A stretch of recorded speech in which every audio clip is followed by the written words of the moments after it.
Lideramos el camino de la opinión pública y buscamos que la cultura del debate alcance consensos y soluciones a los problemas de nuestro país.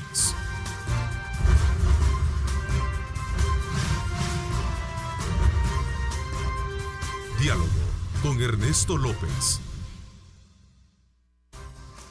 Hola, ¿qué tal? ¿Cómo están? Qué placer enorme saludarles a ustedes como siempre. Gracias a Dios estamos acá reunidos, también en complemento a toda la transmisión que desde temprano usted tiene de primera mano para informarse a través de nuestros noticieros.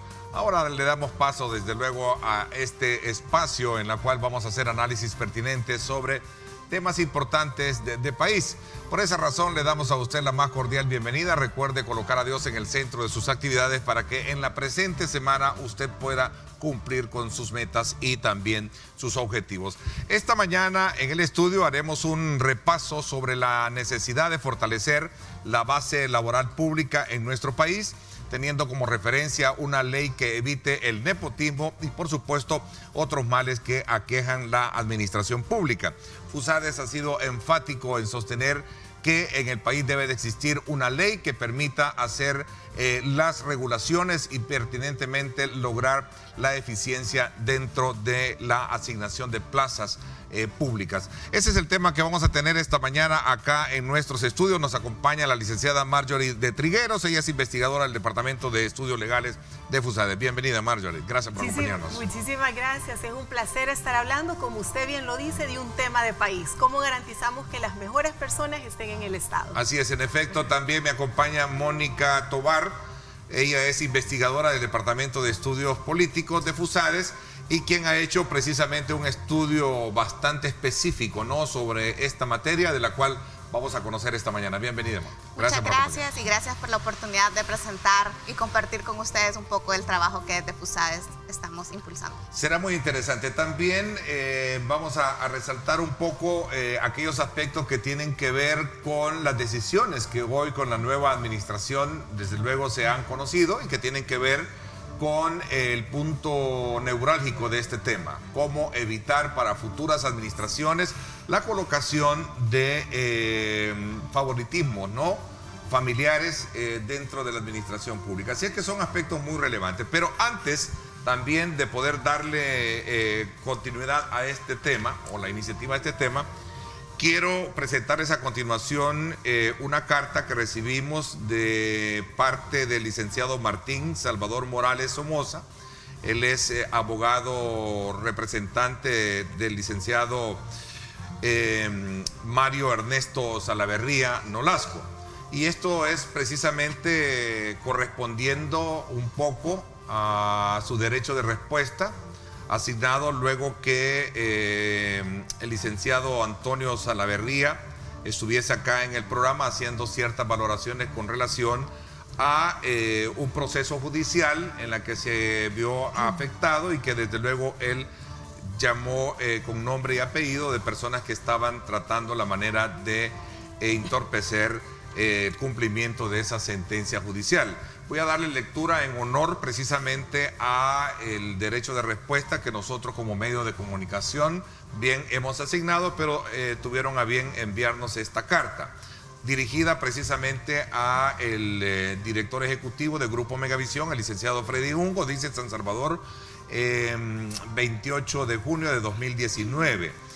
Estimado licenciado Ungo, por medio de la presente y haciendo uso del derecho de respuesta que establece el artículo 183-A del Código Penal, en representación de mi poderdante, señor Mario Ernesto Salaverría Nolasco, en relación a la entrevista que el señor Ernesto López realizó al licenciado José Antonio Salaverría Borja el día martes 25 de junio de 2019, con expresas instrucciones de mi representado, hago las siguientes aclaraciones. 1. En dicha entrevista, el licenciado José Antonio Salaverría Borja realizó afirmaciones y señalamientos en relación a la persona de mi poderdante, los cuales son totalmente falsos y por lo tanto difamatorias, constitutivas del delito de difamación, artículo 178 del Código Penal, pues públicamente a través de la entrevista televisiva transmitida por su canal ha afectado el honor y buen nombre del cual siempre ha gozado. 2. que en representación de mi poderdante, señor Mario Ernesto Salaverría Nolasco, en forma precisa aclaramos que las afirmaciones e imputaciones hechas por el señor Salaverría Borja son totalmente falsas y difamatorias. 3. Mi representado se reserva el derecho de ejercer la acción penal correspondiente contra del señor José Antonio Salaverría Borja por el delito de difamación o de cualquier otro hecho punible al que se adecúen las aseveraciones hechas con las cuales atenta contra el derecho fundamental del honor, artículo 2 de la Constitución, y buen nombre. Cuarto, agradezco la publicación del contenido de la presente, cuyo único objetivo es aclarar que el señor Mario Ernesto Salaverría Nolasco se deslinda de todas las afirmaciones e imputaciones falsas proferidas por el señor Salaverría Borja en su contra. Atentamente, Martín Salvador Morales Somoza, apoderado general judicial del licenciado Mario Ernesto Salaverría Nolasco.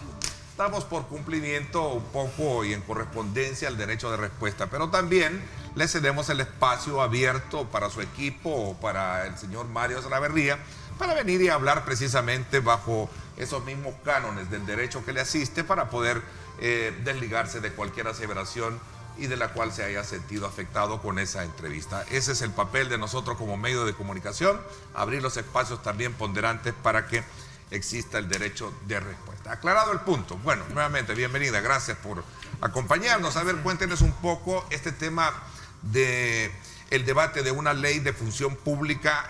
Viene siendo como el talón de Aquiles de las administraciones, no solo de las que han terminado su ejercicio de gobierno, sino que también desde hace mucho tiempo atrás ha venido siendo un punto de mucha discusión.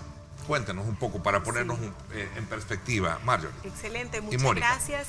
La verdad es que este es un tema que el país estamos añorando que se discuta. Usted bien lo dice, ha sido un tema y ha sido un talón de Aquiles en las administraciones de diferentes gobiernos. Una cosa importante que debemos de recordar es que un país necesita tener desarrollo, pero el desarrollo y poder cumplir con la función del Estado, que según la Constitución es llevar los servicios públicos, ¿verdad? Como por ejemplo, prestar seguridad, salud, educación, ese tipo de cosas son las que tiene que hacer el Estado. Pero lamentablemente cuando uno habla con la ciudadanía, uno ve cierto desencanto. Y no solo en El Salvador, Ernesto, es a nivel mundial que dice el Estado. Es decir, los funcionarios, los empleados no están cumpliendo la labor constitucional que deberían de estar cumpliendo. Entonces es ahí donde empezamos a hacernos la pregunta, ¿y por qué? ¿Qué está pasando? Y es aquí donde viene todo el tema de una nueva ley del servicio civil. Actualmente El Salvador tiene una ley que data de 1961 y eso es importante porque cuando uno ve este marco normativo... Desde el 61 tenemos eso, pero esa es la ley de administración pública. La ley del servicio civil. Ley de servicio civil, sí. Pero es una ley que ya no corresponde o ya no responde a la necesidad actual de la población. Entonces, como sociedad civil, entre ellos fue FUSADES y también hemos constituido el equipo impulsor para la reforma de la función pública, es que estamos diciendo debemos de ver ya con un enfoque más a visión a largo plazo. Ya no podemos estar haciendo reformas parches a una ley que ya no responde a la realidad y hablemos de un nuevo marco normativo que primero asegure que todas las personas que entren a la administración pública tienen que entrar por mérito. Es decir, es la única manera de entrar.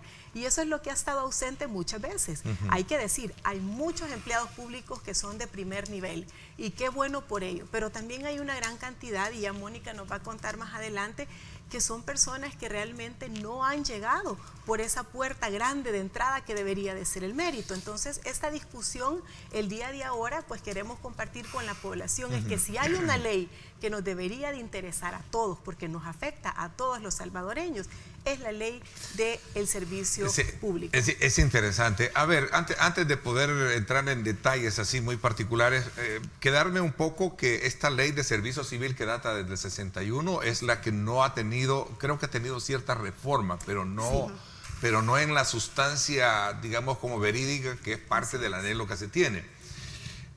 A ver, Marjorie y también Mónica, la acción del nuevo gobierno en esta materia que todos conocimos, ¿augura mejores tiempos en digamos, bajo este anhelo de corregir contrataciones en la administración pública a base no de perfiles idóneos, sino de intereses más familiares?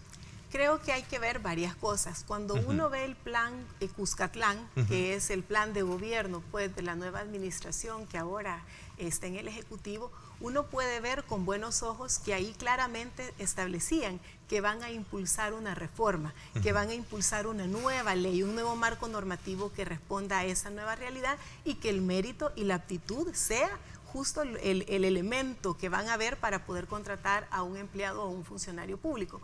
Por otra parte, pues nosotros ahora lo que como sociedad civil estamos diciendo es cúmplase lo que prometió, ¿verdad? Que está en el plan de gobierno. Entonces, en ese sentido, creo que hay varias cosas que debemos de decir. Primero, una de las dudas que surgen, ¿verdad? Es esta reestructuración que se ha estado dando, que obviamente sabemos que muchos tal vez sí pudieron haber sido producto del nepotismo, y hay que hacer la aclaración.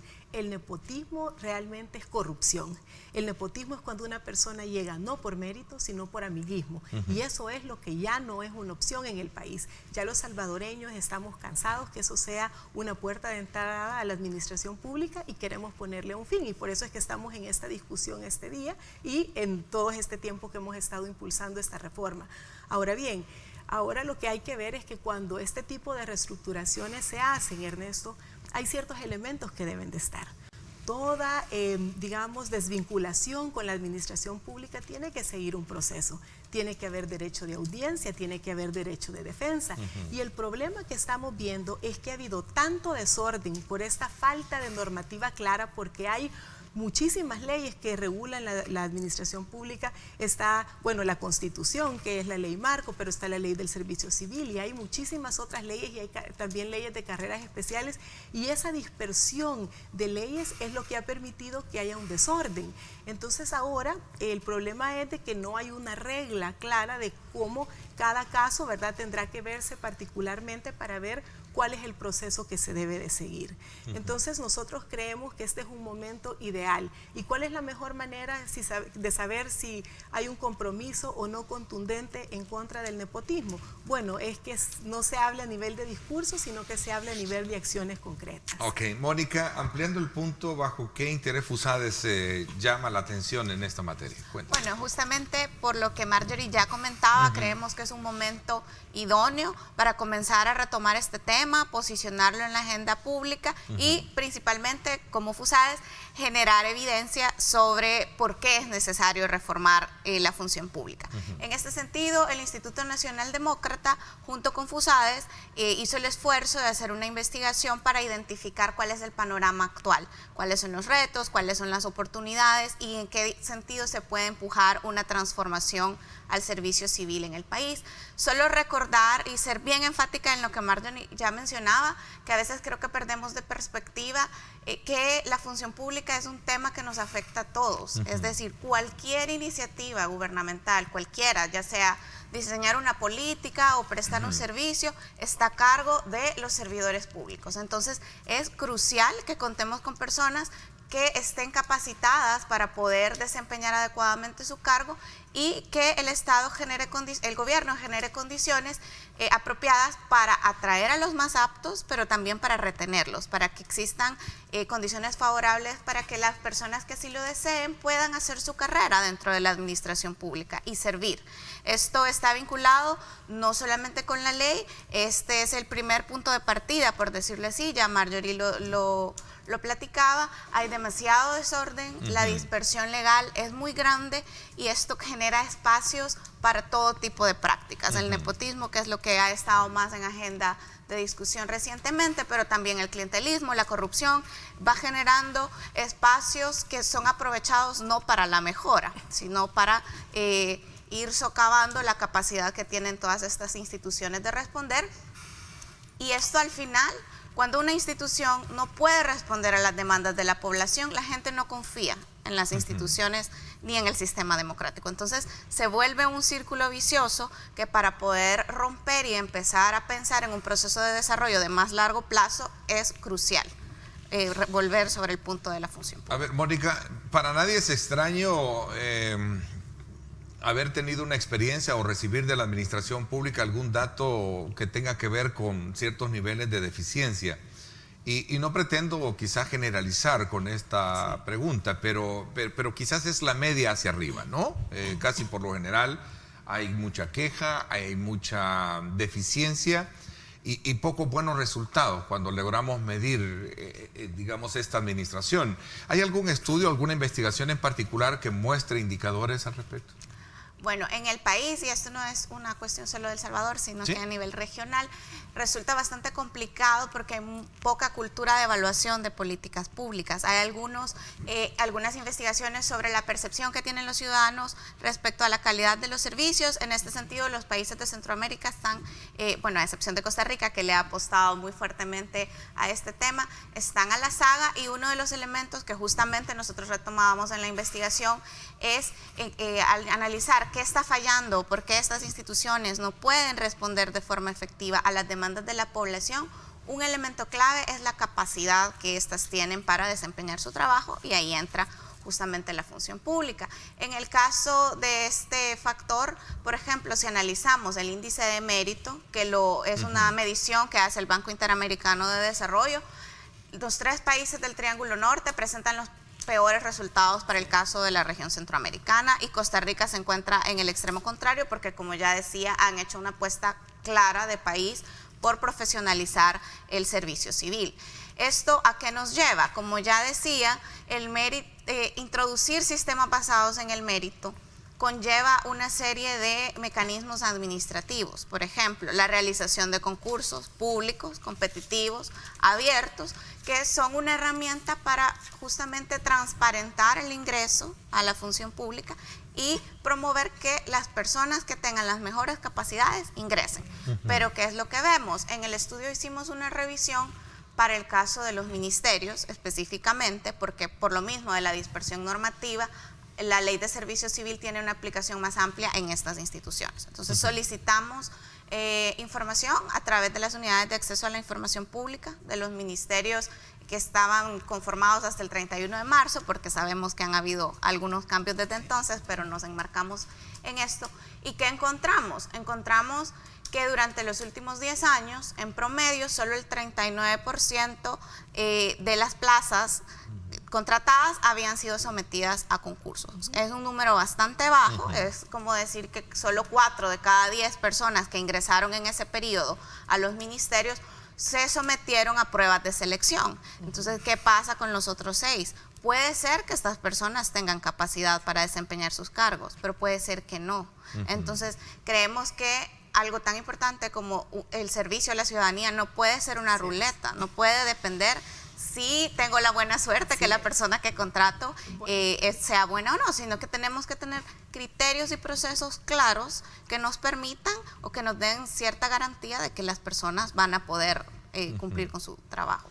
Marjorie, el no contar con un marco legal conlleva situaciones como la que se describía al principio sobre, bueno, qué buena la acción del gobierno de hoy de poder de alguna manera ir buscando eliminar esas imperfecciones que tiene el sistema de la administración pública, ¿cierto? ¿No? Pero también el no contar con digamos, con un marco legal conlleva a veces también a cometer ciertos, digamos, agravios o violaciones jurídicas. De hecho, hay muchas demandas, creo que ya se están colocando, de trabajadores que sienten que han sido, los debidos procesos han sido, o el proceso han sido violentados, ¿cierto? ¿No? Sí, definitivamente contar con reglas claras es fundamental para que las cosas se hagan con transparencia.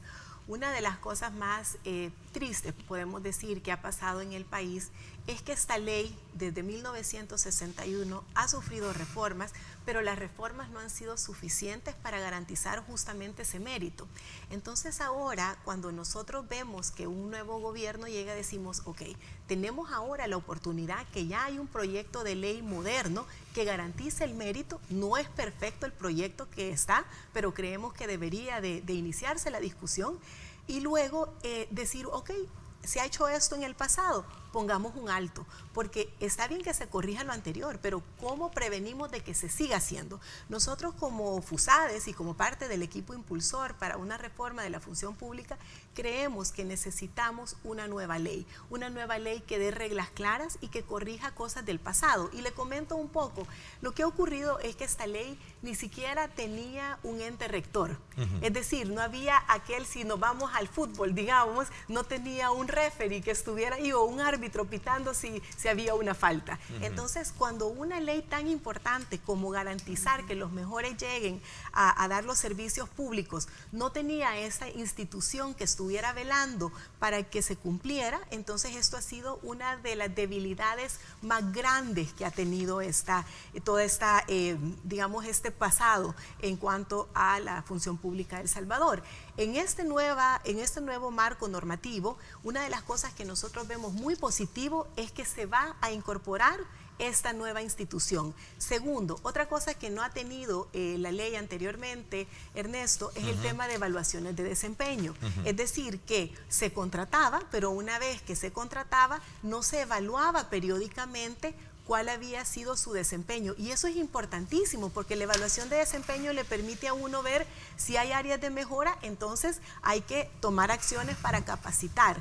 Y entonces ahora con este nuevo proyecto de ley de aprobarse, se garantiza al servidor público que va a recibir una capacitación permanente y constante. Y yo quisiera tomarme un momento aquí para decir que nosotros vemos esto desde dos perspectivas. La primera es obviamente como ciudadanos, donde decimos queremos que los mejores servicios se nos presten, queremos salir a la calle y que haya seguridad, que si vamos a un hospital público haya medicinas, que los niños vayan a la escuela y haya libros y buenos profesores, pero no nos olvidemos también del empleado público que también ha estado hasta cierta manera olvidado.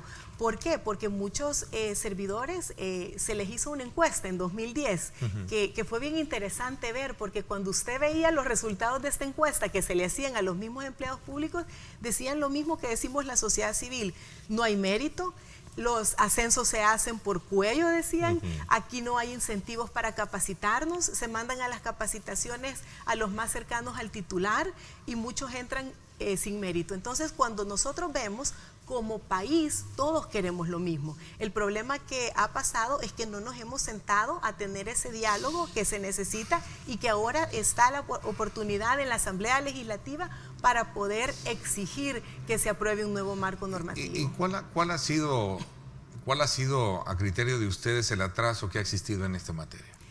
Varias cosas. La primera es que vemos que efectivamente no ha habido voluntad política.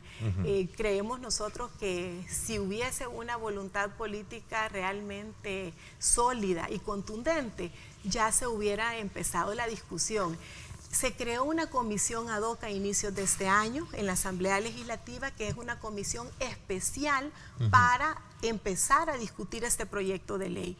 Y estamos ya a julio y no se ha iniciado la discusión. Entonces, nosotros creemos de que realmente como país necesitamos, ¿verdad?, empujar a que demos ese paso de iniciar la discusión. Entonces, ese es uno de los temas que pues ahora queremos aprovechar este espacio como FUSADES y como equipo impulsor de hacer un llamado a los diputados y decirles que tienen ellos la obligación de que empecemos esta discusión en la Asamblea y que llamen a los diferentes actores, entre ellos la academia, los sindicatos. También necesitamos escuchar todas las voces a la misma ciudadanía organizada, ¿verdad? Como el equipo impulsor, nosotros quisiéramos ir a hablar porque el proyecto que está es bueno para empezar la discusión, pero no es perfecto. Debemos Ese es un buen punto de partida, ¿no? Es Sí. bueno para comenzar a discutir y analizar el tema. Sí. Hablando de eso, Mónica, en la Asamblea Legislativa, yo recuerdo, no tengo el dato muy preciso, pero bajo la administración del presidente Mauricio Funes, se presentó, no sé si fue un proyecto de ley de la función pública. Después, como no logró de alguna manera tener el énfasis de la discusión, en la administración del presidente Salvador Sánchez Serén se presentó otro proyecto que creo que era ley del servicio público, correcto, que es ahí donde se está, digamos, entreteniendo un poquito la mirada para poder darle continuidad a la discusión. ¿Cuáles son, digamos, esos elementos que distinguen la variable? A eso se le suma también que hay observaciones, y me atrevería a decir yo, que hay sindicatos, gremios de trabajadores que también están planteando su propia propuesta, aunque no han sido tomadas directamente en cuenta en la Asamblea Legislativa. ¿Cuáles son los aspectos que marcan y se desmarcan en sus contenidos? ¿Qué estudio tienen ustedes alrededor? Bueno, nosotros justamente también para esta investigación, junto con Marjorie, hicimos una revisión de estos anteproyectos. Lo que sucedió, y hay que ser enfáticos también en esto, la ex Secretaría Técnica y de Planificación de la Presidencia, a través de la Dirección de Profesionalización del Estado, tomó la tarea de desarrollar este nuevo marco legal para poder derogar la Ley de Servicio Civil, que, como ya decía Marjorie, está próxima a cumplir 60 años. En 2014, me parece, si no usted me corrige, Marjorie, con las fechas, se presenta desde sociedad civil un proyecto de ley de la función pública, y luego es hasta diciembre de 2017 que la Secretaría Técnica de la Presidencia, a través del ministro de Gobernación de ese momento, introduce para discusión la Ley de Servicio Público. Esta última pasó por un proceso de consulta bastante amplio. Se hizo el esfuerzo desde la presidencia de consultar con la Organización Internacional del Trabajo, con los grupos sindicales, incluso con otras autoridades rectoras en la materia, como el caso de Costa Rica y Colombia, para revisar el articulado y esta propuesta. Sin embargo, a pesar de que están los dos anteproyectos en la Asamblea, no se ha movido. En el caso de los sindicatos también vale la pena aclarar que no son todos los sindicatos los que están en contra de esta iniciativa.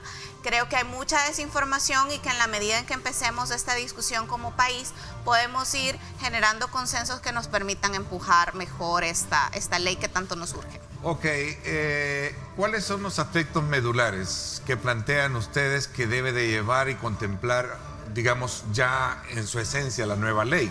Llámese con el nombre que le quieran poner, porque, como decía, hay dos nombres por ahí que al final, pues, yo creo que en el fondo lo que buscan es un solo objetivo, que es la de mejorar la designación y contratación de profesionales dentro de la administración pública. Por cierto, esta semana, ¿qué opinión tienen ustedes? Se eligió al nuevo presidente del Tribunal del Servicio Civil, ¿no?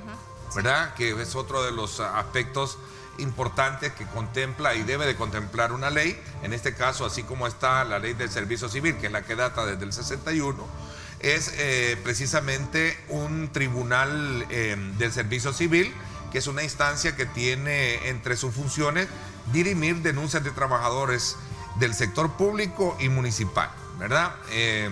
Así es que, ¿cuál es la opinión que tienen?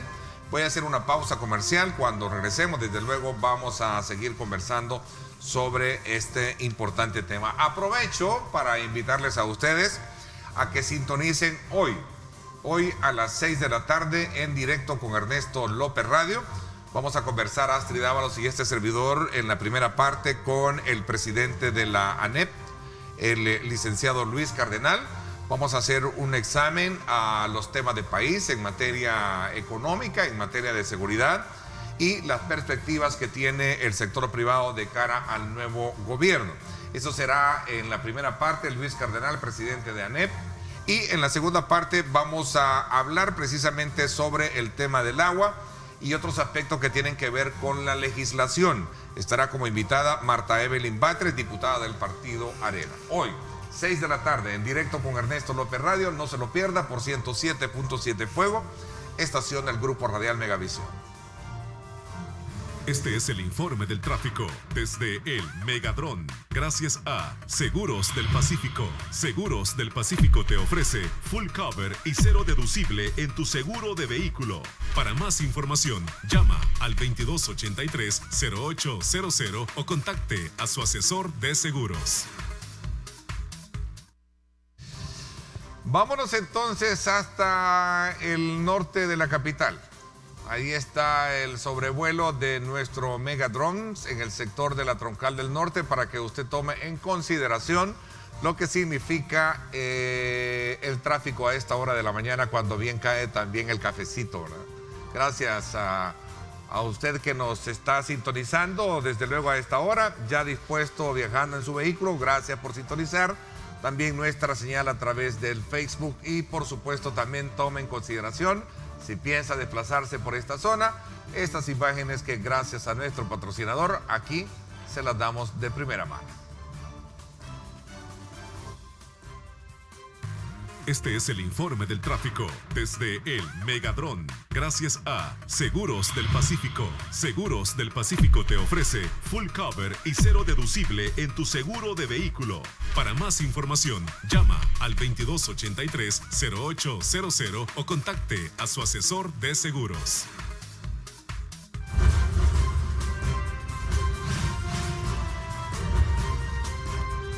Diálogo con Ernesto López. Estás viendo Diálogo con Ernesto López.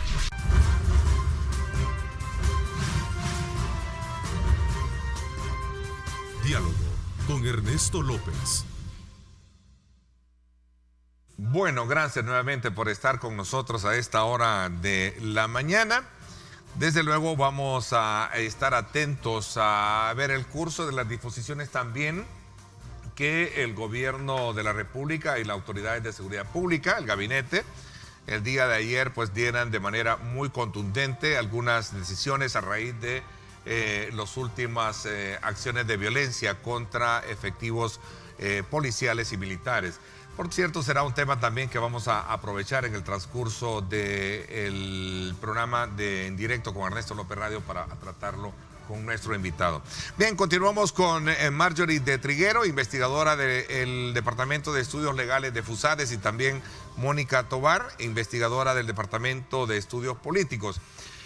A ver, en resumen, ¿cuáles son, a criterio de ustedes, los 3 o 4, no sé cuántos elementos claves que debe de tener una nueva ley que permita corregir estos males que por años hemos tenido en la administración pública? Una pregunta fundamental, Ernesto, y la primera es que sea un marco normativo que garantice que solo aquellos que tengan el mérito para ser empleados públicos van a entrar.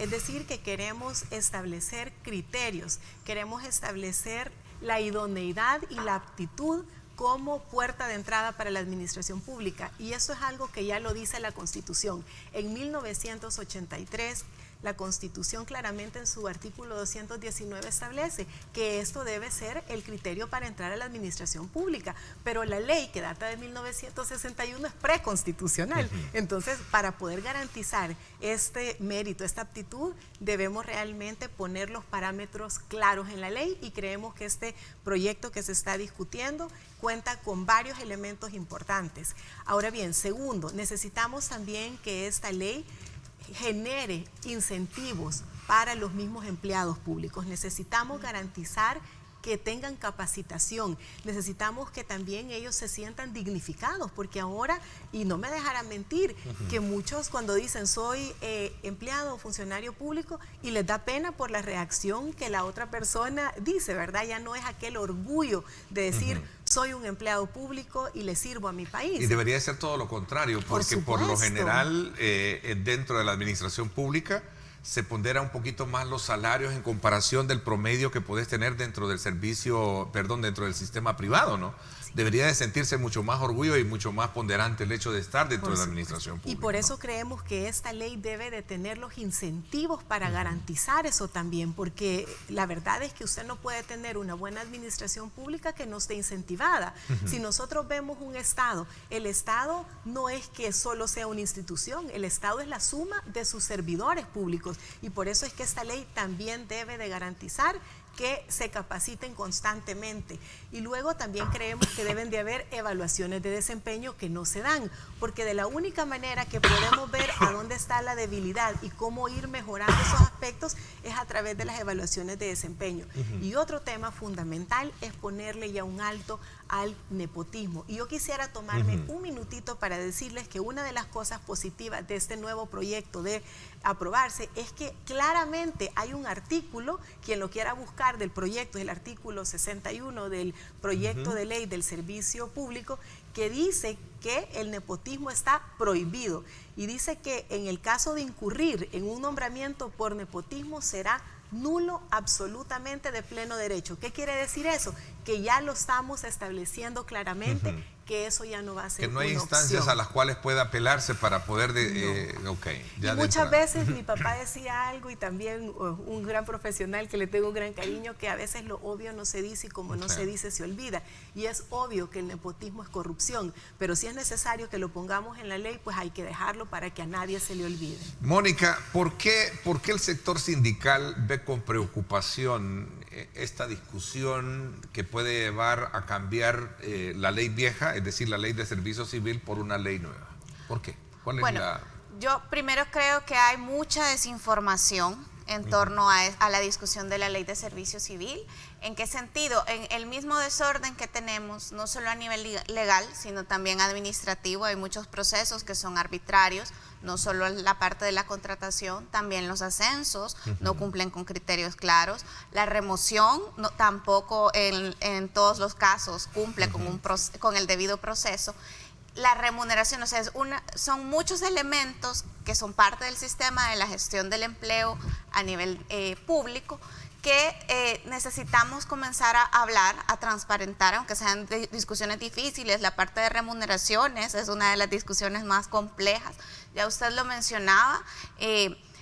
Necesitamos tener personas que se sientan incentivadas para mantenerse, pero también que se sientan protegidas, que se reconozca que la estabilidad, como el derecho laboral que es, y que es muy deseable en un sistema de carrera administrativa, debe estar vinculada, por ejemplo, con el ingreso por mérito, porque no tiene sentido blindar a funcionarios al margen de los resultados que estos puedan estar teniendo dentro de sus instituciones. Ahora, creo que con los sindicatos, como ya mencionaba, no son todas las organizaciones sindicales las que se oponen. De hecho, se hizo una consulta profunda en la que participaron muchos representantes de estas organizaciones, y creo que es momento de abrir la discusión, escuchar sus propuestas, como ya lo hemos planteado en este tema. Hay dos caras: la cara de los ciudadanos, que merecen y tienen el derecho de tener un servicio público de calidad, y la de los empleados. Entonces también hay que reconocer que una nueva ley, al mejorar y clarificar cuáles son todos estos procedimientos, también protege. Por ejemplo, en esta ola actual de incertidumbre en algunas carteras del Estado, también tenemos que decirlo, parte del desorden actual facilita este tipo de decisiones. Entonces, una norma que nos establezca con claridad cuáles son las causales de remoción y cuáles son los procedimientos, y también qué institución va a velar porque esto se cumpla, protege. Entonces, creo que no hay que tenerle miedo a discutir esta ley, hay que poner los temas sobre la mesa, incorporar a todos los actores, escuchar las voces de diferentes sectores, y si los sindicatos tienen propuestas, pues bueno, escucharlas y ver cómo se puede fortalecer. Pero al final creo que todos estamos empujando a tener una mejor administración pública, tanto para las personas que son parte de ella como para los ciudadanos que reciben sus servicios. Mónica, si bien es cierto, esta ley que data desde el 61, la ley del servicio civil, por la cual ese es el marco regulador en el cual está cimentada la administración de la función pública, ¿esta ley de servicio civil está condenada a morir o puede ser ajustada a los nuevos tiempos? Con en algún momento he escuchado decirle a algunos trabajadores sindicalizados. Bueno, a partir de la evidencia, porque como FUSADES generamos información y nos gusta mucho la evidencia, consideramos que es necesario una nueva ley. No se puede adoptar, no se pueden hacer los ajustes. Lo que sucede es que las reformas que han habido, que son muchas desde 1960, se han enfocado en ampliar los regímenes de excepción. Es decir, no han buscado fortalecer la norma, más bien la han debilitado, han complejizado su aplicación, y ahora nos preguntamos a quién se le aplica esta ley, porque hay muchas excepciones, muchas carreras especiales. Es un nivel ya de complejidad que sería extremadamente difícil, o necesitaría de un número de reformas tan grande, que lo mejor es aprobar una normativa distinta, más acorde a la realidad actual, que reconozca también los derechos que ya han obtenido los trabajadores en estas décadas previas y que pueda responder mejor a nuevas posibilidades de mejora en la administración pública. Bueno, a propósito, el día de mañana estará con nosotros el ministro de Trabajo, con quien vamos a conversar precisamente este tema y otros que tienen que ver ya con su nueva proyección ministerial y de acuerdos que han tenido tras su reciente visita en una convención internacional. A ver, ¿por qué quiero detenerme un poquito en el tema de esta ley del servicio civil y la preocupación que existe en los sectores sindicalizados? Creo que es importante también asumir el papel del ausente en este tema para poder comprender mejor el énfasis de los cuales ustedes como FUSADES están planteando de que debe de hacerse. Entiendo que para ellos es preocupante porque creen que estarían perdiéndose algunos derechos logrados a través de esa lucha de clases que han venido sosteniéndose a lo largo de los años. Usted señala un punto bien importante. Antes de responder, tal vez solo decir que qué bueno que van a platicar el día de mañana con el ministro de Trabajo, porque él realmente es un actor fundamental en este diálogo. Creemos de que hay que escucharlo, ¿verdad? Y también entendemos que él tiene propuestas concretas también para mejorar el régimen actual, entonces qué bueno que se va a poder ventilar. Y es un hombre que viene de la matriz sindical, ¿no? Exacto, Rolando Castro ha sido un líder muy activo, preocupado, muy activo en esa área. Entonces creo que conoce muy bien la entraña, como también ahora desde su ángulo de ser ministro de Trabajo, puede lograr colocar mejores elementos o buenos elementos en esta discusión, ¿no? Y creo que es importante el tema que usted dice, cuáles son esos miedos que pueden estar ahí y hay que escucharlos y tratar también de abordarlos en este momento. Pero quisiera comentarle que en el proyecto de ley que está actualmente en la Asamblea, una de las cosas por qué como equipo impulsor y como FUSADES decidimos apoyar que se inicie la discusión sobre este proyecto, es que en el proyecto, en el artículo 304, dice que el personal que al momento de la entrada en vigencia de la presente ley labore para la administración pública, se entenderá que forma parte del régimen del servicio público, quedando protegido de pleno derecho por el estatuto establecido en la presente ley. Quiere decir, no van a haber despidos, o sea, eso de que se cree que esta ley es para despedir masivamente, no es cierto. Garantiza la estabilidad y luego el 309 del proyecto habla que no afectará la continuidad de los contratos colectivos suscritos, es decir, y todos aquellos que se están negociando van a continuar también. Esto es importante porque creemos de que una de las cosas es que esta ley no puede venir a generar incertidumbre, entonces tenemos que saber que ya hay contratos en marcha y que hay otros contratos colectivos que se están negociando. Entonces, por seguridad jurídica, en el marco normativo se está diciendo, eso se va a respetar. Obviamente, en el camino pues se podrá ir mejorando y esto por eso es que es tan importante que los sindicatos, los representantes sindicales vayan y promuevan, ¿verdad? Si hay algún cambio o fortalecer el proyecto que hay, que vayan y lo digan porque este es el momento. Lo peor que podemos hacer es que por miedo nos paralicemos a una discusión que es necesario. Hay que decirlo, usted hace un rato preguntaba, ¿se puede hacer reformas a la ley del servicio civil actual? Ya está demasiado débil. Cuando nació esta ley tenía otra visión y otra lógica. Hoy necesitamos una nueva ley que venga realmente con esa visión de vocación del servicio. Y yo siempre digo esto, que decía mi papá, el que no sirve, no sirve. Necesitamos que el servidor público sirva, pero sirva con vocación y que sirva con agrado. Y por otra parte también consideramos que si seguimos haciendo parches, esto ya lejos de traer algo positivo, vamos a tener retrocesos importantes. ¿Qué opinión tienen con este nuevo proceso de elección que llevó al doctor Oscar López Rivas a ser electo presidente del Tribunal del Servicio Civil? Bueno, yo creo que es importante decir que una de las cosas que se va a fortalecer con la nueva ley es justamente las facultades que tiene el Tribunal del Servicio Civil actual. Entonces, ¿cómo está hoy, digamos, esas facultades? ¿A favor de quién? Digamos que es débil en el sentido de que no se ha logrado en un 100% llevar a cabo su función, que es ser aquel árbitro, digamos, que dirime todos estos problemas que van surgiendo. ¿Está más del lado del trabajador que del, digamos, de que el patrón, en este caso el Estado? Digamos que el problema que ha tenido es que si bien tiene facultades, estas facultades no son las que debería de tener, y por eso es que nosotros insistimos en un nuevo marco normativo, porque primero el presupuesto, tienen un presupuesto tan pequeño que no permite que realmente ejerza el rol que necesita. Entonces, aunque llegue el mejor, Ernesto, si no tiene las herramientas, presupuesto y una buena ley, poco se puede hacer. Insisto en mi pregunta, ¿no debe de temer el trabajador, los sindicatos a una nueva ley? Yo creo que no debemos temer a la discusión.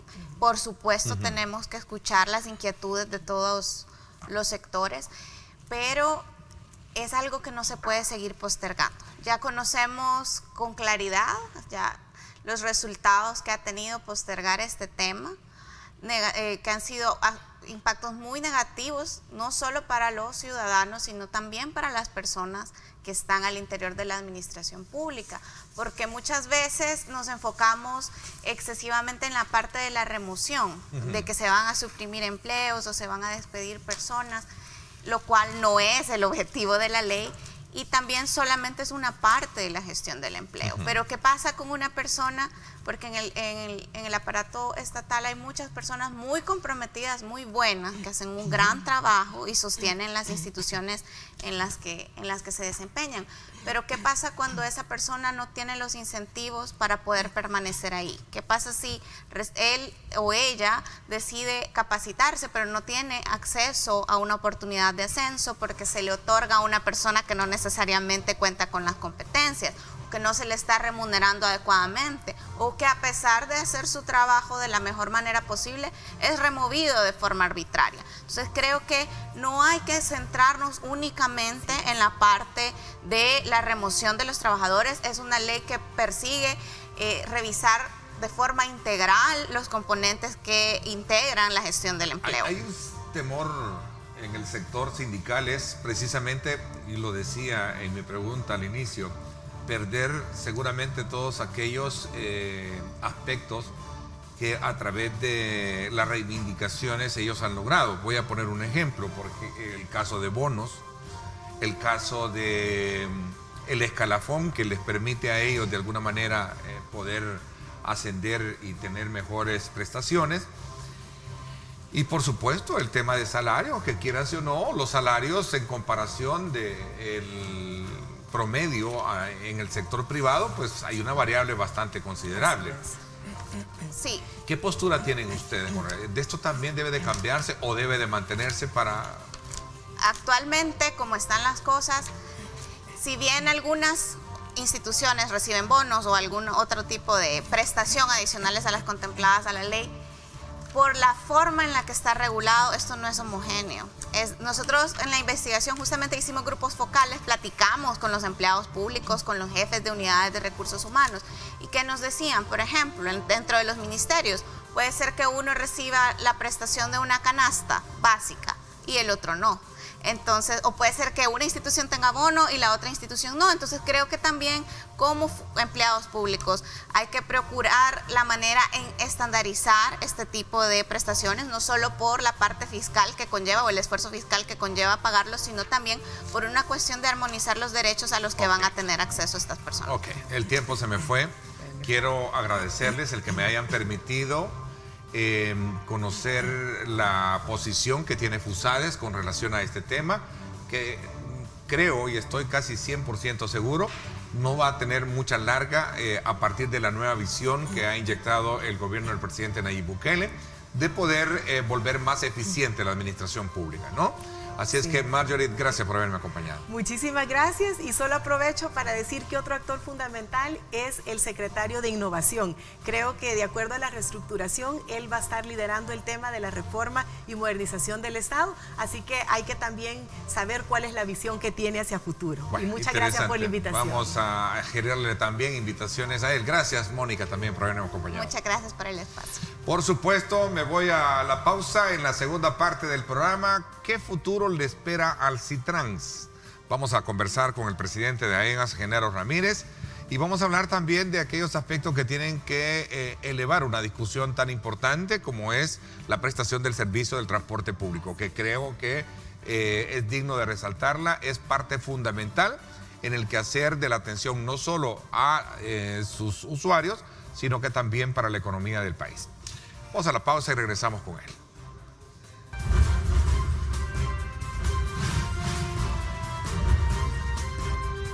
Diálogo con Ernesto López.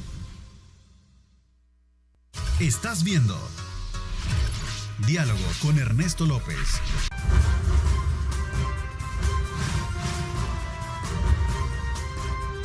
Diálogo con Ernesto López. Bueno, gracias nuevamente por estar con nosotros. Continuamos a esta hora de la mañana de día lunes. Desde luego a usted en el inicio y el arranque de un nuevo mes, julio, el primer día.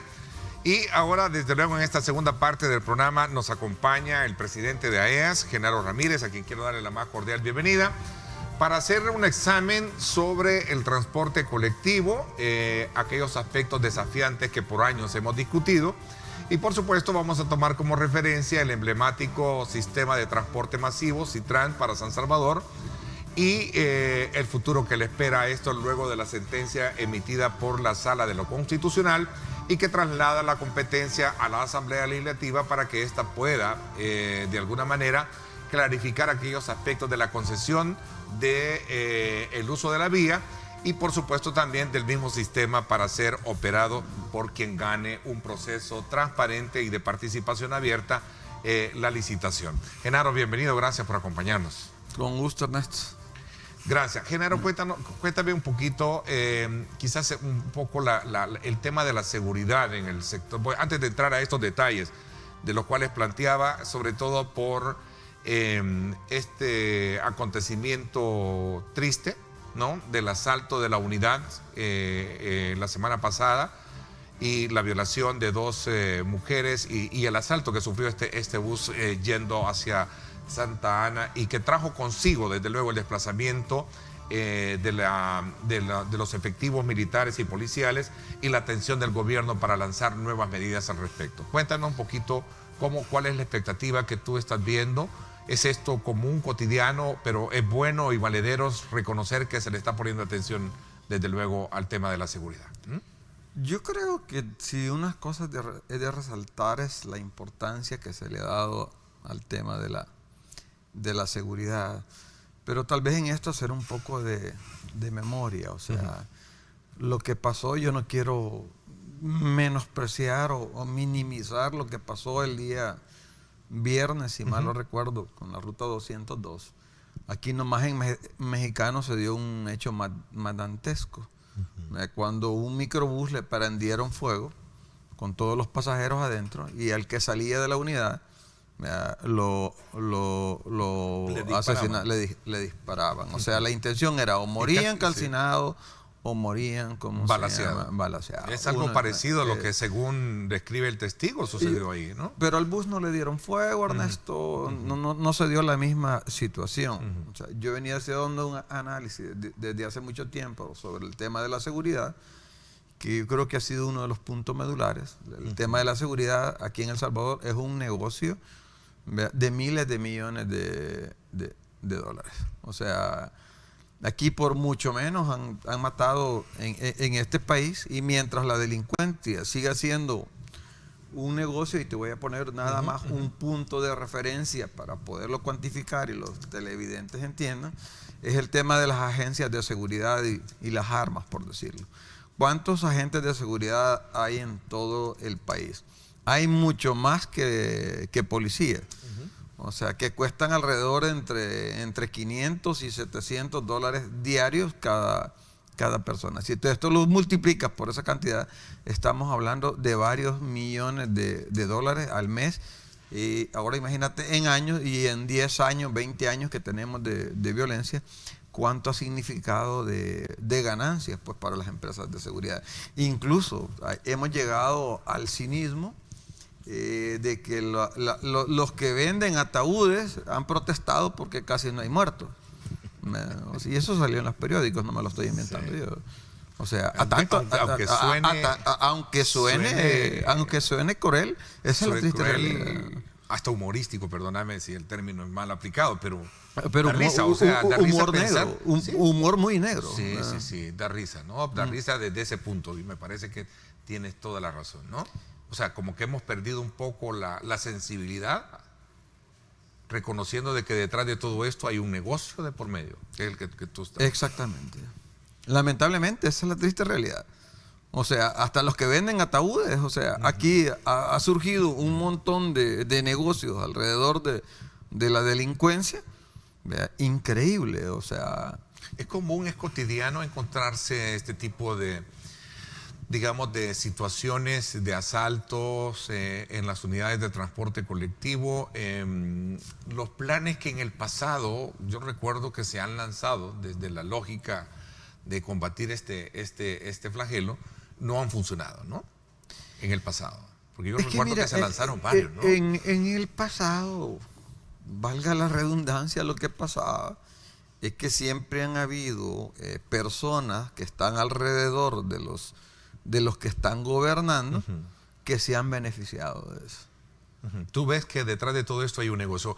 ¿Crees que el presidente Nayib Bukele y su equipo está bien ubicado cuando habla? Vamos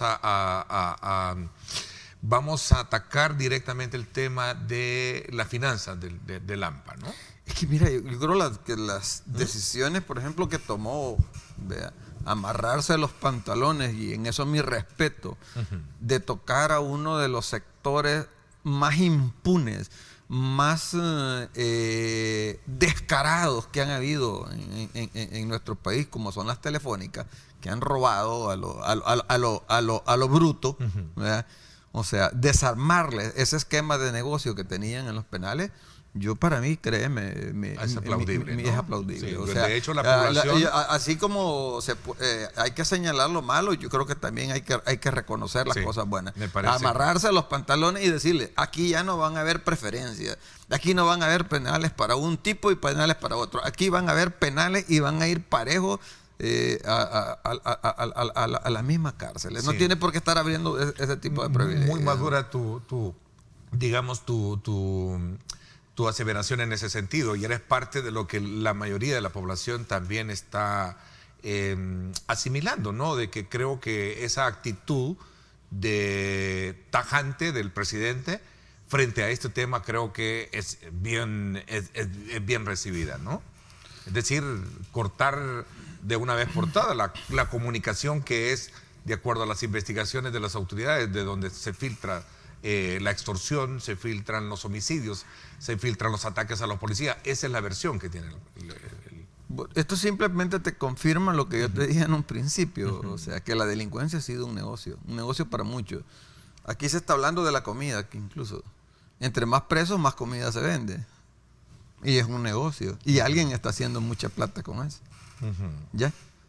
O sea, bueno, aquí se han hecho negocios hasta alrededor de los brazaletes electrónicos, según según las denuncias en los medios de comunicación. Para no asegurarlos, no vamos si no voy a terminar demandado, como lo he hecho por tener el valor que muy pocos han tenido de denunciarlo públicamente. De denunciar algunas irregularidades que se están dando en No ha este funcionado país. A tu criterio entonces estos planes en el pasado, ¿no? Planes de seguridad en el transporte colectivo. Es que han sido diseñados para seguir haciendo plata, lamentablemente. O sea, viendo cómo siguen explotando, exprimiendo al pueblo salvadoreño. Ya, o sea, las telefónicas, o sea, son un medio. O sea, la impunidad incluso, pues que también, o sea, y veo que ojalá así se toque, ¿verdad? De lo que han hecho algunos abusos ¿verdad?, que cometen incluso algunos bancos, el sistema financiero, ¿entendés? O sea, que te cobran comisiones por lo que no deberían, que te cobran cosas que tú no has contratado, Claro. que te cobran un montón de cuestiones.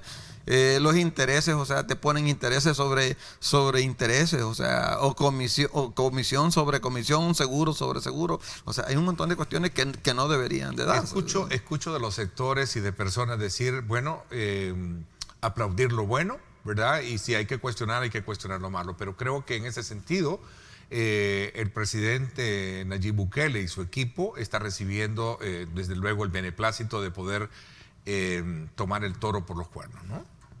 Me voy a hacer una pausa, Genaro, y solo quería consultarte un poco porque es un tema vigente, ¿no? El tema de la seguridad en el transporte colectivo.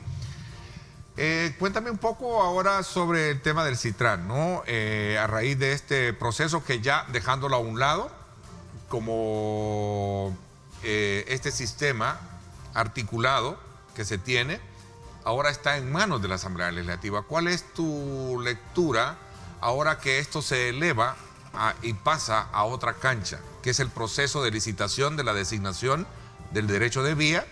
¿Quiénes pueden participar? ¿Cuál es tu lectura de a dónde puede llegar a dar ese sistema de transporte? ¿Serán ustedes los transportistas u otros actores en el mercado? Te voy a dejar así un poco la pregunta planteada. Me voy a hacer una pausa y regreso con más. Gracias a usted por estar con nosotros. Son las 7:33. Gracias por sintonizarnos.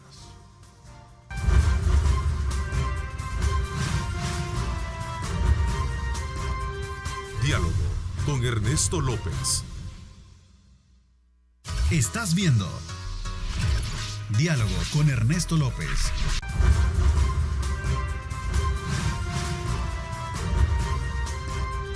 Diálogo con Ernesto López.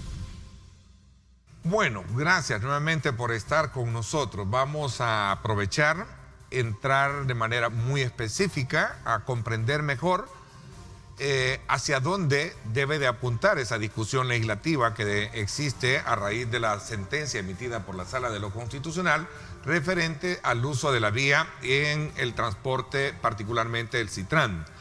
Genaro, ¿cuál es las facultades interpretativas que tiene tu sector, al cual tú representas, con base a esta decisión, y qué se puede esperar de la misma, ¿no? ¿Será que van a entrar otros actores, que no sean ustedes, a prestar este servicio, a ganar esta licitación y prestar el servicio del Citran? Mira, Ernesto, en primer lugar decirte de que, bueno, contigo con las pocas personas que entrevistan, que pueden dar fe los esfuerzos que se han hecho de modernizar el transporte. Este sistema nosotros lo empezamos en el 98. Contigo estuvimos viajando en múltiples ocasiones al Banco Mundial, específicamente al IFC. Fuimos a Curitiba a ver el modelo Curitiba, un modelo que se puede implementar sin gastar en tanta infraestructura como se ha hecho, que han habido esfuerzos por parte del sector de modernizar, que yo modernizar no le llamo solo el hecho de poner unidades nuevas, sino que de innovar, de ver temas de seguridad que nosotros venimos proponiendo desde hace rato, como es el de poner cámaras de videovigilancia en tiempo real. O sea, nosotros le llamábamos establecer lo que se denomina la ruta segura. O sea, poner un GPS, por ejemplo, como en el caso de la 202, yo sé que ellos tienen GPS. Con el GPS, si el vehículo se sale de la ruta, te tira una alerta que se ha desviado. Entonces también se puede poner un botón de pánico, o sea, en el cual el motorista pues, es el único que sabe dónde va y podría dar aviso que está sucediendo un problema en las unidades de transporte. Yo creo de que si existe la voluntad política de resolver el problema, se puede resolver. O sea, el sector tiene, como se llama, la voluntad de hacerlo. O sea, para ningún transportista es negocio tener accidentes, que haya, ¿cómo se llama? Asaltos en las unidades. Yo creo que nosotros hemos pagado la cuota quizás más alta de toda esta situación durante la guerra y durante la posguerra. Sí, en los últimos años, en los últimos 2 gobiernos, nos mataron casi 2.000 motoristas y algunos 100 transportistas, además de la cantidad de transportistas que desaparecieron por las políticas oscuras que se dieron en el contexto de la toma de poder de un sector tan estratégico como es el nuestro. O sea, recordemos que ahí se movía antes hasta el 85% de la población, hoy ha bajado considerablemente la cantidad de personas que utilizan. Yo creo que alrededor de esto habría muchas cosas que regular. Como por decirte un tema, y para que los televidentes puedan notarlo y vean que yo no estoy inventando en ningún momento, si tú te fijas, a partir de junio para acá ha bajado un poco en las mañanas el tráfico. O sea, tú no te has percatado y no te has preguntado. En la mañana quizás como estoy acá no lo percibo tan así como pero la mayor parte, por ejemplo, por decirte, hoy, o sea, y julio y los primeros días de agosto cuesta menos moverse por una simple razón, porque los colegios bilingües están de vacaciones. Entonces, suponete que hayan 25,000, ¿cómo se colegios llama? Bilingües que 25,000 alumnos entre todos los colegios bilingües. Esto implica que hay 25,000 vehículos que andan para arriba y para abajo circulando, congestionando, ¿me entendés? Porque hay quien vive, por decirte a alguien, aquí en la colonia Escalón y va hasta el Colegio Maya, por decirte algo, camino al Puerto de la Libertad o a la Floresta o a la Matepeca, al camino al puerto, o sea, si metes en horas pico, metes 10,000 vehículos más en la zona, obviamente todo eso te va a congestionar. Entonces, yo no estoy diciendo nada con eso, sino simplemente tratando de hacer ver un hecho que es cierto y que ahí habría una zona donde trabajar, buscar cómo resolver. Me citas un ejemplo, un eslabón de la cadena que hay alrededor de exactamente. Vida, ¿no? Ok, regresemos al punto al tema del Citrán. ¿Cómo estudias, cómo valoras tú ahora que esta, digamos, pelota se encuentra en la cancha legislativa? Yo creo que en esto lo importante es que el pueblo salvadoreño entienda que primero les demostramos que teníamos razón. Sí, fuiste férreo opositor del sistema, ¿no? O no del sistema, de la forma en cómo se había hecho el sistema. De la forma en cómo se han hecho las cosas. Yo creo que tú bien recuerdas de cuando nosotros denunciamos que estaban vendiendo licencia, que le conseguimos licencia a un ciego. Sí, claro. Y que pagamos y hicimos un reportaje contigo. Sí. Posteriormente nos hicieron cambiar las licencias a todo y después metimos un amparo a la sala de lo constitucional para que me devolvieran mi licencia, que eso me costó ir a la cárcel incluso. Sí, ha sabido apuntalar bien todos los aspectos de visión que en su momento ha tenido. Pero en el caso del Citrán, en particular, ¿qué futuro le espera? Mira, o sea, el futuro que yo espero que tenga es el que establecen las leyes y la Constitución. Ya aplicando varios artículos, como es el tercero, el derecho de igualdad. ¿A qué te refieres con eso? Que ustedes deberían de ser parte de ustedes, porque todos somos iguales ante. Tú no eres socio del Citrán, porque entiendo que habían rutas y creo que personas. Había tu amigo Miguel Castañeda y otros que era uno ahí. y todavía ahí está un testaferro de ellos defendiendo, que son los que estaban defendiendo los buses chatarras que han remodelado en ya Colombia. Vamos a hablar de eso también de Colombia. De Colombia, ¿no? Que ahí sale y 60 y S99 parece que es una empresa que es parte del Citran en El Salvador, que es el que está donando los buses, que también salieron relacionados con el tema de los papeles de Panamá, Panama Paper, le decía, que ahí salieron cuentas offshore en Panamá. Entonces tú sos de la idea de que el proyecto debe de continuar, pero de una forma más transparente y mucho más incluyente, me dices. Yo creo de que, bueno, primero te insisto, porque tú trabajaste conmigo en la época que nosotros intentamos hacerlo. Tú estuviste en la reunión en Casa Presidencial con el Comité Económico, que lo presidía en esa época Juan José Dabú. Sí, recuerdo. Miguel Lacayo, González Giner. Estaba fue también, la administración. Estaba no Quirós, sé si fue Flores Calderón Sol, desde entonces fueron, ¿no? Quirós, ahí estaba. Estaba todo el grupo. Se les presentó el proyecto. Se les presentó el proyecto. Y fue la última vez que nos recibieron. Sí. Bueno. O sea, me quieres decir de que el esfuerzo ha valido la pena, pero hay que transparentarlo e impulsarlo. Yo creo que en esto sí. O sea, yo creo que no es justo que a un grupo de transportistas que han dejado su vida, ya que han hecho grandes esfuerzos por ver. Y hoy que la situación cambia y que puede haber algo diferente, se les pretende sacar a patadas, no siquiera dignamente como lo hizo Panamá, sino de una forma atropellada como lo hicieron los dos gobiernos del FMLN, empezando por el gobierno de Mauricio Funes. Yo en lo particular, o sea, yo estoy como evaluando retirarme. Yo creo que ya casi 40 años de estar en el servicio. Más sin embargo... ¿Te vas a pensionar ya entonces? No puedo pensionarme. Dedicarme quizás a otra cosa, pero sí me gustaría como aportar lo que se pueda antes de... ¿Cómo está la industria, llamándolo ya como industria, ¿no? Pero todavía necesito, perdóname un poco, el interés es clarificar qué futuro le ves tú en la discusión legislativa, hacia dónde puede apuntar todo eso, hacia dónde va a llegar. ¿Y cómo está la industria? ¿Cómo está la industria? Porque me parece que es interesante un elemento que tú agregas en tu análisis.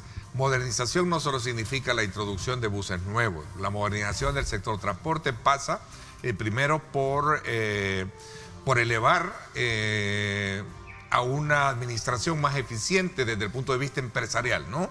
A esa visión que le pueden agregar los empresarios, que creo que algunas rutas entran en esa consonancia, pero otras creo que todavía siguen con el factor atomizador, que es una de las grandes debilidades que a lo largo de la historia ha tenido, ¿no? Pero yo creo, Ernesto, que tú también conoces que en todo esto hubieron funcionarios perversos, claro, que utilizaron lo que hacía Maquiavelo, lo que decía divide y vencerás. Ok, vamos a hablar de eso cuando regresemos.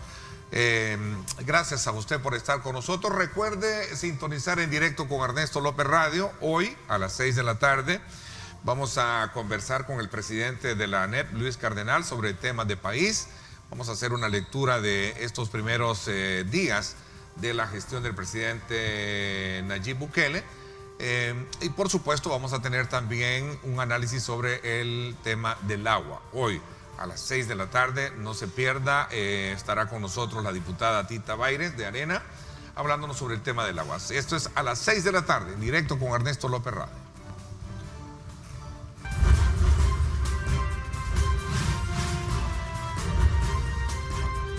Diálogo con Ernesto López. El futuro es imaginar, es pensar en grande. Prepárate hoy. Estudia en la UFG y amplía tus oportunidades. UFG, tecnología, innovación y calidad.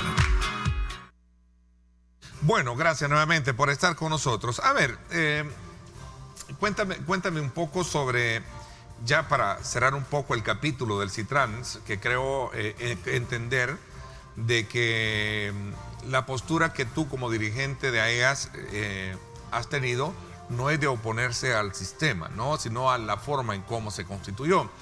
Ahora que esto está en la Asamblea Legislativa, ¿cuál es tu expectativa? ¿Qué es lo que crees tú puede salir de ello, ¿no? En la Asamblea Legislativa.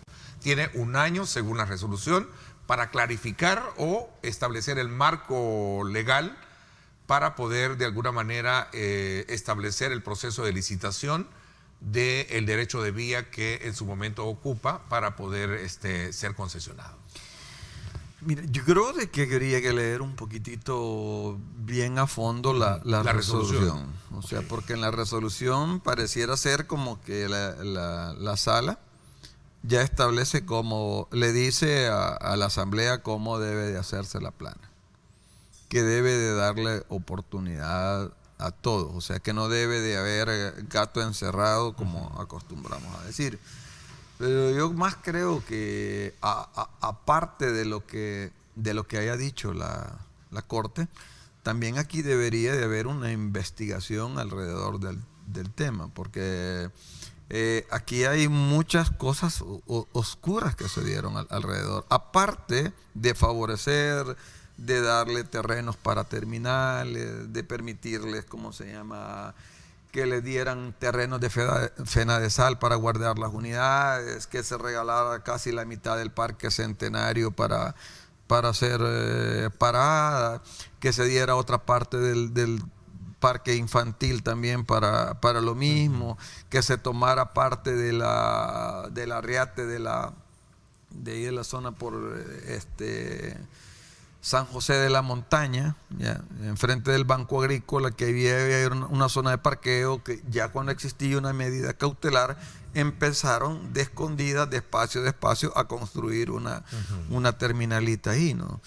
O sea, aquí han habido, y después de la medida cautelar también hacen una nueva terminal que se llama Nuevo Amanecer, o no recuerdo cómo se llama, Terminal de Oriente, con todo el apoyo de gobierno, que hasta en ese caso el ex vicepresidente estuvo en la inauguración.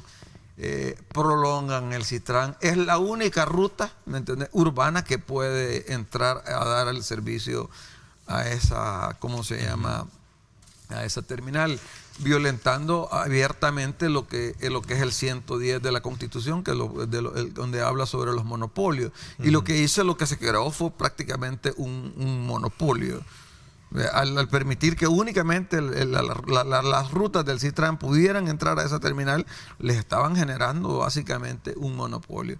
Entonces yo creo que aquí habría que investigar a los prestanombres, porque ahí hubo un concierto de situaciones que se dieron de la licitación privada, de los vistos buenos, de las resoluciones razonadas y se sobreentiende, como lo denunció el Faro, de que hubo dinero por debajo de la mesa. Incluso yo estuve durante 10 años denunciando que a mí me habían ofrecido dinero para que entrara en ese proyecto, para poderlo echar a andar sin que no hubiera oposición.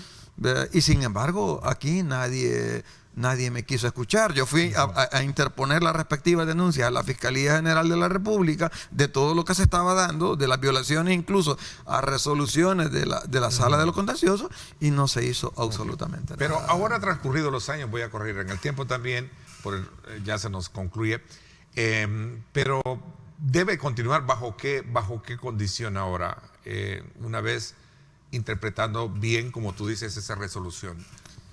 Bueno, es que incluyéndolos a todos los transportistas. No a mi juicio, siendo los mismos dueños, porque entendería yo que el Citrán como unidad tiene dueño, ¿no? Hay algo ahí legal, entiendo, ¿no? Pues sí, ahí están los verdaderos dueños, es SI 99 de Colombia.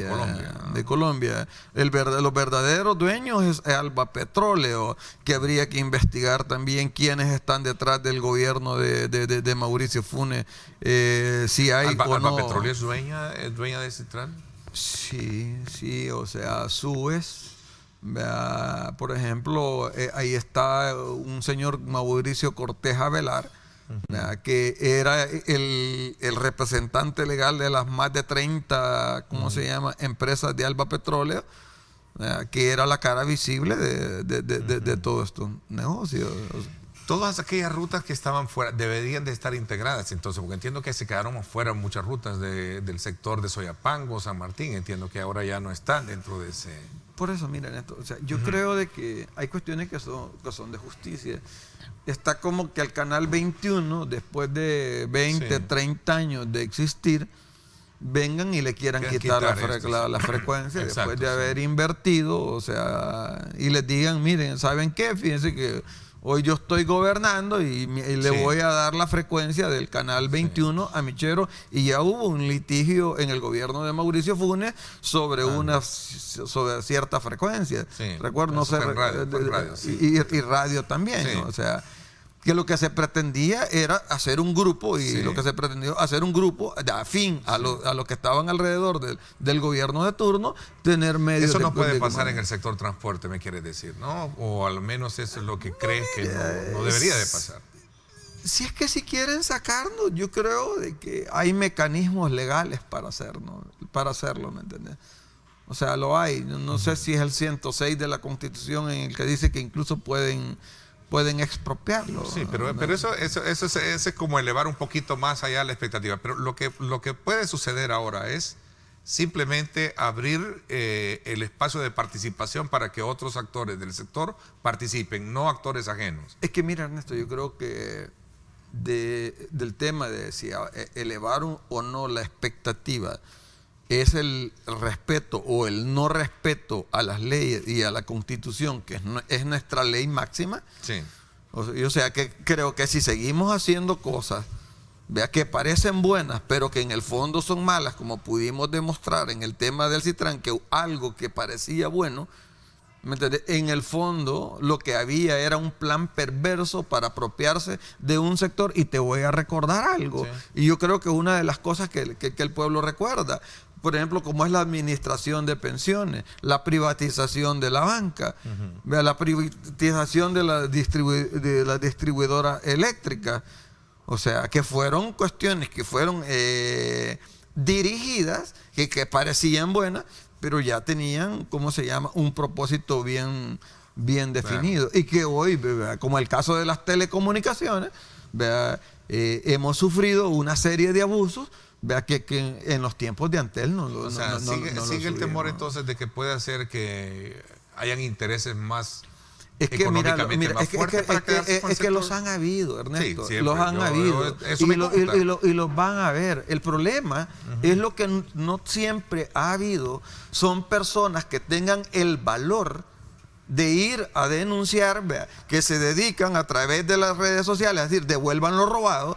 Y no quieren, y no van a decir, mire, aquí vengo a denunciar a fulano, a mengano, porque se ha robado algo. ¿Ya? Entonces, porque la Asamblea puede hacer una ley, ¿ya? Pero esa ley puede ser inconstitucional. Y ya está grabada, y ya está contemplado, que dice que todos los decretos, leyes que sean aprobados, que aunque estén aprobados por la Asamblea Legislativa, pero si violan la Constitución, son nulos y por tanto no deberán de ser obedecidos. ¿Confías en que la Asamblea Legislativa va a ser sana la discusión y la ley que en algún momento tenga que hacer al respecto? Fíjate, Ernesto, que yo siempre dije ¿Tienes dudas de cómo se puede manejar allá adentro? Que yo sentía un poco, no por todos los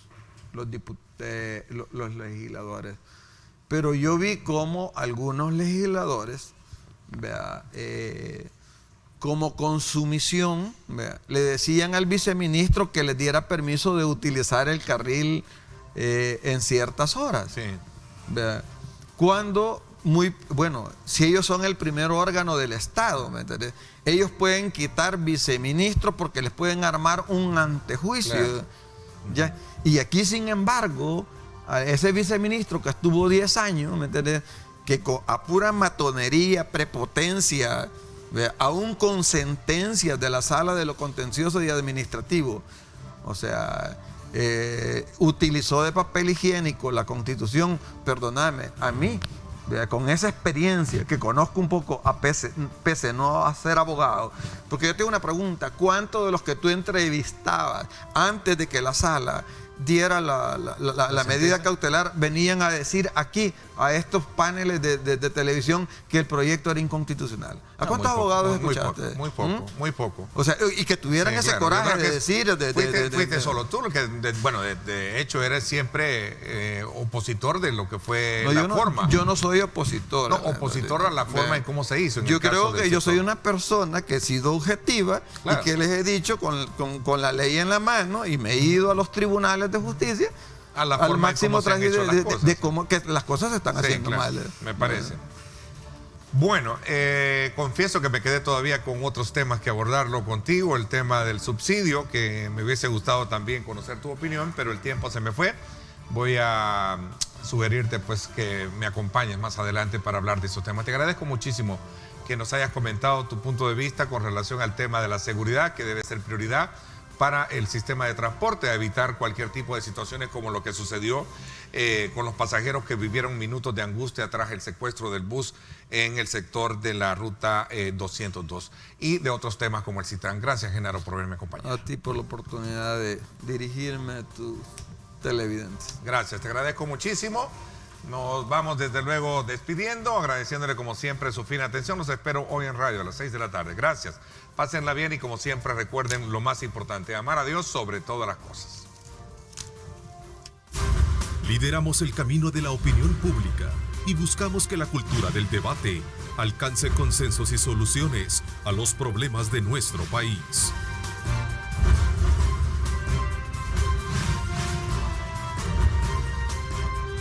Diálogo con Ernesto López.